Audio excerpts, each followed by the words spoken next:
آج ہمارا جو المیہ ہے نا وہ یہ ہے کہ ہم 14 اگست بڑے جوش و خروش سے مناتے ہیں، نعرے لگاتے ہیں 14 اگست کے کہ پاکستان آزاد ہو گیا، اور افسوس کے ساتھ کہ ہم جس طریقے سے مناتے ہیں وہ بھی ناجائز ہے، ڈھول ڈھمکے ناچنے والا کام، گانے والا کام، اور یہ باجے بجائے جاتے ہیں۔ کاش کہ ان ڈھول ڈھمکے کرنے والوں کو کچھ پتا ہوتا کہ پاکستان حاصل کرتے وقت کتنی قربانیاں دی تھی مسلمانوں، کاش ان کو کچھ پتا ہوتا کہ کتنی مشکلات کے ساتھ پاکستان مارج وجود میں آیا تھا۔ 20 لاکھ کے قریب مسلمانوں نے شہادتیں دی، 20 لاکھ مسلمانوں نے شہادتیں دی، 70,000 کے قریب کم و بیش مسلمان خواتین جو تھیں ان کی عزتوں کو لوٹا گیا۔ میرے دوستوں بزرگوں، کتنے بزرگوں نے اپنی جانوں کے نذرانے پیش کیے، کتنے بچوں کی جانوں کو جناب والا اڑا دیا گیا ہوا کے اندر۔ یہ ٹرینیں جو بھر بھر کر آ رہی تھی، آپ تاریخ پڑھ کر تو دیکھیں کہ کتنی ٹرینیں تھی جو سلامت پہنچی۔ ایک ٹرین کے اندر 1000 سے زیادہ مسافر تھے جو ہندوستان سے اس پاکستان میں آ رہے تھے، لیکن جب وہ لاہور اسٹیشن پر ٹرین آ کر رکی تو صرف 9 بندے اس میں زندہ تھے، وہ بھی زخمی تھے۔ 1000 میں سے 9 بندے صرف زندہ تھے، باقی سب جتنے بھی تھے وہ شہید کر دیے گئے تھے، اور جو 9 تھے وہ بھی انتہائی زخمی حالت میں تھے۔ اتنی یعنی سختیوں کے باوجود جو بزرگ حضرات بیٹھے یہ خوب جانتے ہیں کہ پاکستان مارز وجود میں آیا تو کیا اس لیے آیا تھا کہ یہاں پر یہ باجے بنا کر ہم خوشیوں کا اظہار کریں، کہ یہاں پر ہم جناب والا یہ شراب خوری اور یہاں پر زنا کے اڈے اور فحاشی کے اڈے قائم کر کے ہم اللہ کی ناشکری کریں؟ یہ ہم اللہ کا شکر ادا کر رہے ہیں یا ناشکری کر رہے ہیں؟ ایمانداری سے فیصلہ کریں۔ اس ملک کے اندر زنا کے اڈے عام چل رہے ہیں کہ نہیں چل رہے؟ کون سا پاکستان کا شہر ہے جہاں پر زنا کا اڈا نہیں ہے؟ کون سا پاکستان کا علاقہ ہے جہاں پر شراب نہیں ملتی؟ کون سا پاکستان کا علاقہ ہے جہاں پر منشیات نہیں ملتی؟ ہر علاقے میں یہ برائیاں عام ہیں، تو یہ ہم اللہ کا شکر ادا کریں گے، اللہ کی ناشکری کریں؟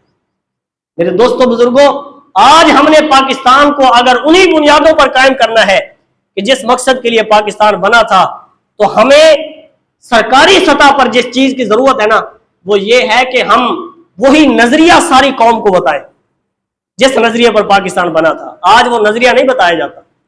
آج ہمارے بڑے بڑے اقتدار میں بیٹھے ہوئے لوگوں سے لے کر عوام تک سب اس سے بے خبر ہیں، اور اگر کوئی جانتے بھی ہیں تو وہ بیان نہیں کرتے، وہ لوگوں کو بتاتے نہیں ہیں۔ آج ہماری مثال ایسے ہے کہ جس طرح کوئی بڑی عمارت ہو، خوبصورت عمارت، جب کوئی بندہ اس کو دیکھنے کے لیے جاتا ہے، مثلا بادشاہی مسجد لاہور کی یا شاہی قلعہ لگا لیں یا کوئی بھی اور ایسی خوبصورت عمارت، کوئی بھی بندہ اس کو دیکھنے کے لیے جائے گا، دیکھ کر حیران ہو جائے گا، واہ ماشاءاللہ کتنی خوبصورت عمارت ہے، دیکھے گا تو صحیح، لیکن اس کو یہ نہیں پتا ہوگا کہ اس عمارت کو بنانے کے لیے کتنی محنت کی گئی ہوگی، کتنے مزدوروں نے مٹی اٹھائی ہوگی، کتنے لوگوں نے اینٹیں اٹھائی ہوں گی، کتنے لوگوں نے وہاں پر رنگ روغن کا کام کیا ہوگا، کتنے عرصہ تک یہ محنت ہوتی رہی ہوگی، اس کے بعد جا کر یہ عمارت بنی۔ آج ہماری مثال وہی ہے، پاکستان کی مثال وہی ہے۔ ہم نے پاکستان کو بنتے ہوئے نہیں دیکھا، ہم نے پاکستان کو آ کر دیکھا، ہمیں نہیں پتا کہ اس کی بنیاد میں کتنے شہیدوں کا خون ہے۔ اس لیے ہم مسلمان ناشکری کرتے ہیں، بے قدری کرتے ہیں اپنے ملک کی۔ میرے دوستوں بزرگوں، صرف 1 منٹ مزید چاہتا ہوں میں کہ ہمیں اپنے ملک سے اس قدر محبت ہونی چاہیے، اس قدر اپنے ملک سے محبت ہونی چاہیے کہ نہ اپنے ملک کے خلاف بولے اور نہ اپنے ملک کے خلاف کبھی کسی کی کوئی بات سنے، نہ بولے نہ سنے، اس قدر اپنے ملک سے وفاداری ہونی چاہیے۔ میرے دوستوں بزرگوں، دوسری بات یہ وفاداری کا جو اظہار ہے یا وفاداری کا جو ایک طریقہ کار ہے وہ یہ ہے کہ ہمیں اگر ملک کو انہی بنیادوں پر استوار کرنا ہے کہ جس کے لیے پاکستان بنا تھا، تو ہمیں جو انتخاب ہے نا اپنے لیڈروں کا وہ سوچ سمجھ کر کرنا چاہیے۔ جو اقتدار میں ہمارے لوگ بیٹھے ہیں ان کو سوچ سمجھ کر ووٹ دینا چاہیے۔ یہ ووٹ کوئی سیاسی مسئلہ نہیں ہے، یہ ایمانی مسئلہ ہے، یہ آپ کے ایمان کا فیصلہ لیا جاتا ہے کہ آپ کس کو جناب اس اسلامی ریاست کے لیے آپ کس کو منتخب کرنا چاہتے ہیں۔